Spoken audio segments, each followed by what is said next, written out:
EW आरक्षण। कुछ लोग इसे ऐतिहासिक फैसला कहते हैं तो कुछ लोग इसे विवादित। लेकिन इसके पीछे का कानून क्या कहता है?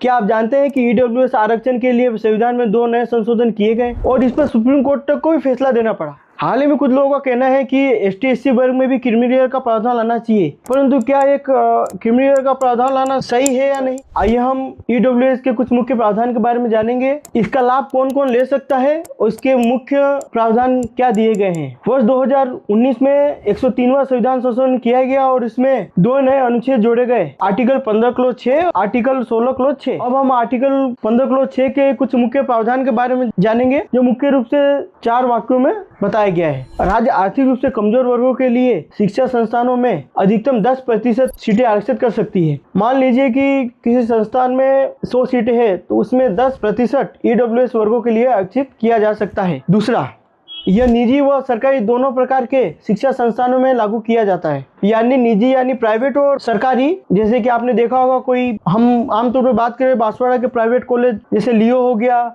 अन्य संस्था और गवर्नमेंट जैसे हमारे गुरु गोविंद जनजाति विश्वविद्यालय।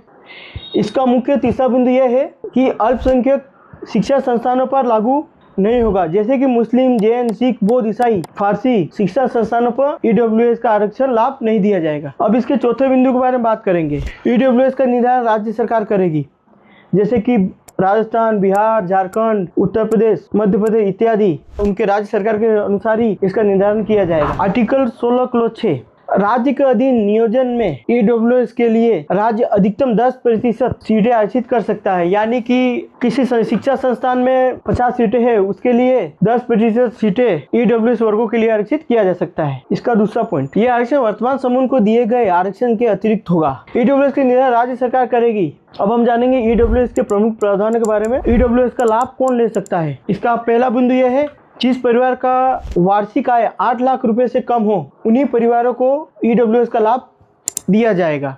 इसका दूसरा पॉइंट, जिसके 5 एकड़ से कम कृषि योग्य भूमि हो। तीसरा पॉइंट, जिसके पास अधिसूचित म्युनिसिपल क्षेत्र यानी कि शहरी क्षेत्र में 1000 वर्ग फीट से कम का मकान या प्लॉट हो। चौथा बिंदु, गैर अनुसूचित म्युनिसिपल क्षेत्र यानी कि ग्रामीण क्षेत्र में 2000 वर्ग फीट से कम का मकान या प्लॉट हो। आपने देखा होगा कई लोग इसका दुरुपयोग भी करते हैं, कई लोग इसका मिसयूज भी करते हैं। कितने सरकारी नौकरी में इसका दुरुपयोग किया गया है।